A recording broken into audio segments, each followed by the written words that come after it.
Hello friends, स्वागत है आप सभी का आपके अपने यूट्यूब चैनल पर। दोस्तों, आज हम इस वीडियो में डिस्कस करेंगे जब भी कभी हम अपनी साइट पे प्लम्बिंग का काम कराते हैं तो प्लम्बिंग के काम में होने वाली ऐसी कौन सी गलतियां हैं जो साइट पे अक्सर हो जाती हैं और उन गलतियों का हमें आगे चल के काफ़ी बड़ा नुकसान भी उठाने को पड़ता है।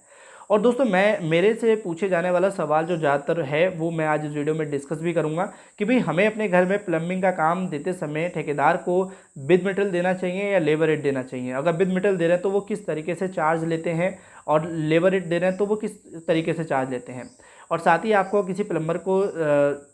ये चेक करना है कि वो सही प्लम्बर है या सही काम करता है नहीं करता, तो कैसे ध्यान रखें ये भी मैं आपको बताने वाला हूँ। तो दोस्तों, प्लीज़ वीडियो को एंड तक जरूर देखना क्योंकि ये वीडियो आपके लिए काफ़ी ज़्यादा हेल्प करने वाली है। और वीडियो को आगे बढ़ाने से पहले मैं आपको बताना चाहूँगा कि हमने हमारे इस चैनल पे हाउस कंस्ट्रक्शन सीरीज स्टार्ट कर रखी है जो आपके लिए काफ़ी ज़्यादा हेल्प करेगी घर को बनाने के लिए। उसकी वीडियो हम काफ़ी सारी डाल चुके हैं और उसी सीरीज़ की नई वीडियो है। तो हम इस वीडियो के सीधे पहले पॉइंट पे आते हैं। तो देखिए, जो भी कोई ठेकेदार आपने डिसाइड किया है या आपने लगा कि भाई इस प्लम्बर को मैं काम देना चाह रहा हूँ, तो पहले आप ये चीज़ का ध्यान रखें कि जो भी प्लम्बर को आप काम देने की सोच रहे हैं तो उससे पूछ लीजिए कि भाई आपने अपनी पुरानी साइडें कहाँ कंप्लीट की हैं, किस जगह साइड है। और वो जो भी साइड आपको बताता है और आपको लगता है कि भाई मेरे घर के पास में ये साइड है या ये पास पड़ेगी, तो आप थोड़ा सा कष्ट करके साइट पे विजिट कर सकते हैं उस पर और वहाँ पे जाके उसका फीडबैक ले सकते हैं कि भाई आपके घर में जिसने काम किया है प्लम्बिंग का वो किस तरीके से क्या है, कोई प्रॉब्लम तो नहीं है, कोई दिक्कत तो नहीं है, या आगे अभी तक का कैसा रहा है एक्सपीरियंस। तो वो आपको जो फीडबैक देने वाले उससे आपको काफ़ी ज़्यादा हेल्प मिलने वाली है। देन अगर आपने ये सारी चीज़ें कर ली हैं तो आपको देखिए, बिद मेटल ठेकेदार की बात करें तो वो कुछ ठेकेदार ऐसे होते हैं कि आपके घर में जो बाथरूम होती है मेन जैसे बाथरूम हो गए, किचन हो गए, टॉयलेट हो गई, इनके साइज़ देख के इनमें जो आप किस तरह की फ़िटिंग चाह रहे हैं, किस तरह की आपकी जो भी कह सकते हैं टब वगैरह है या फिर टॉयलेट सीट आप कौन सी लगा रहे हैं, बहुत सी चीज़ें हैं जो अलग अलग फिटिंग होती हैं, उसको देख के ही वो अपना चार्ज बता देते हैं पर टॉयलेट के हिसाब से। चाहे वो 5,000 हो सकता है, 10,000 हो सकता है, या इससे ज़्यादा या इससे कम। ऐसे ही अगर हम विदाउट मटेरियल ठेकेदार की बात करें तो वो एक आपको कोटेशन भी दे देते हैं,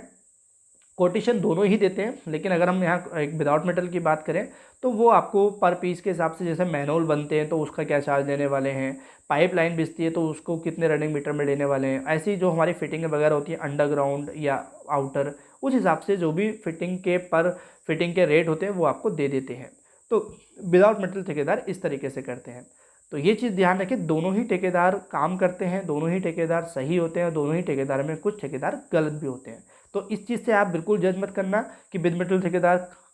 गलत होते हैं और विदाउट मेटल ठेकेदार सही होते हैं। बहुत से लोगों से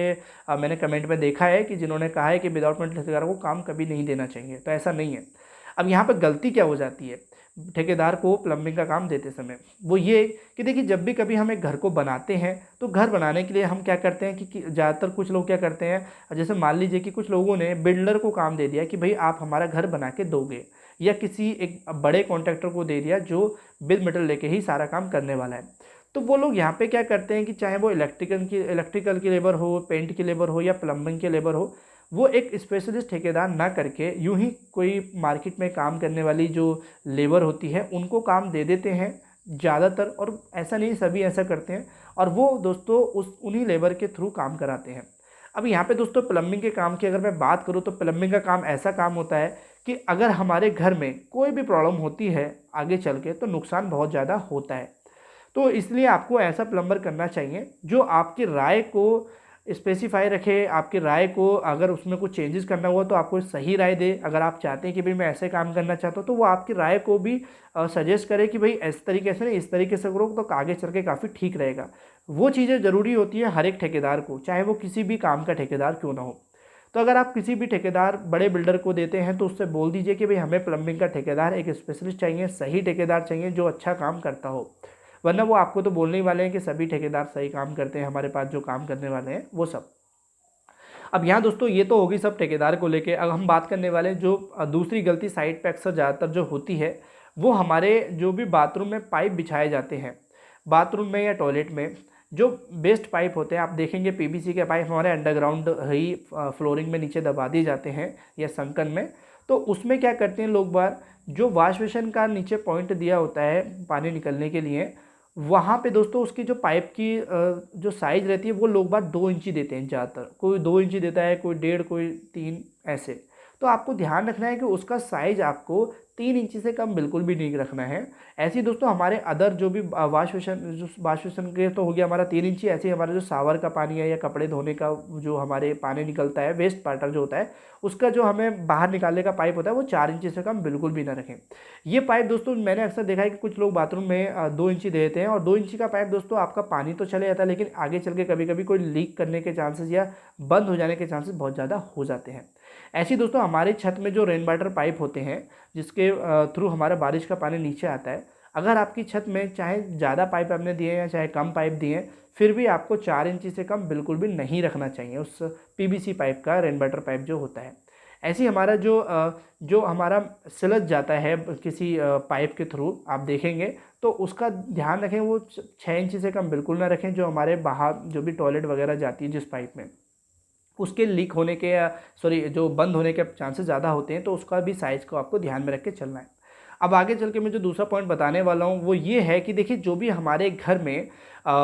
जो फिटिंगें होती हैं, या कह सकते हैं किस पाइप से हमें कहाँ कौन सा पाइप इस्तेमाल करना चाहिए, जैसे कोई गीज़र लग रहा है या शावर लग रहा है तो उनकी क्या हाइट होनी चाहिए, वॉश बेसिन की क्या हाइट होनी चाहिए, सिंक का क्या साइज़ होनी चाहिए, सिंक की क्या हाइट रखनी चाहिए, तो ये सारी चीज़ें हमने वीडियो डाली हैं इसी सीरीज़ में। अभी इस वीडियो से पहले आपको वीडियो मिल जाएंगी, तो वो जाके ज़रूर देखना, वो आपके लिए काफ़ी ज़्यादा हेल्प करेंगी। अगर वही सब बातें इस वीडियो में बताऊँगा तो बहुत बड़ी वीडियो हो जाएगी।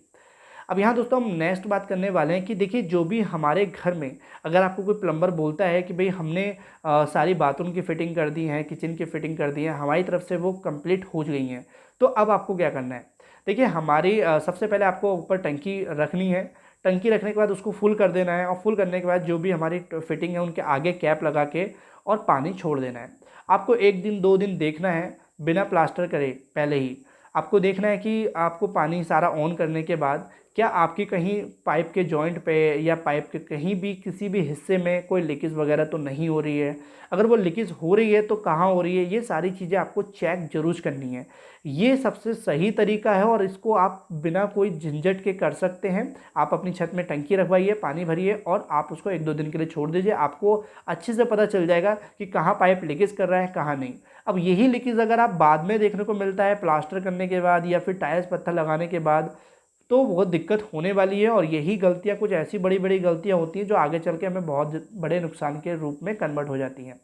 तो ये चीज़ें ध्यान रखें, और जो मैंने भी साइट पे कुछ भी गलतियां बताई हैं वो ध्यान रखें। और मैंने जैसे बोला कि एक गलती और सबसे ज़्यादा करते हैं लोग बार, कि जो हमारे मैनुअल बनाए जाते हैं, एक तो होता है हमारा जो भी बारिश का पानी हो गया, या कह लीजिए, या फिर जो भी हमारे वेस्ट वाटर पाइप होते हैं, जैसे शावर का, कपड़े धोने का, वॉश बेसिन का, उसका पाइप का जो जाता है थ्रू आउट होके, उसका मैनुअल आपको अलग बनाना है। और ऐसी जो हमारी टॉयलेट होती हैं, टॉयलेट का मैनुअल, बीच में जो पाइप सलज वगैरह होता है उसका मैनुअल अलग बनाना है। कभी भी दोनों पाइपों को एक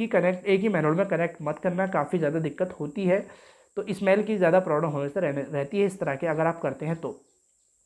तो आई होप आपको दोस्तों ये सारी चीज़ें क्लियर हुई हैं कि हमें प्लम्बिंग का काम कराते समय क्या बातें ध्यान रखनी है। अगर अब भी इस वीडियो से रिगार्डिंग कोई प्रॉब्लम रह गई है, डाउट रह गया, तो हमें इंस्टाग्राम पे मैसेज कर सकते हैं, मैं आपका जवाब उसको जरूर दे दूंगा।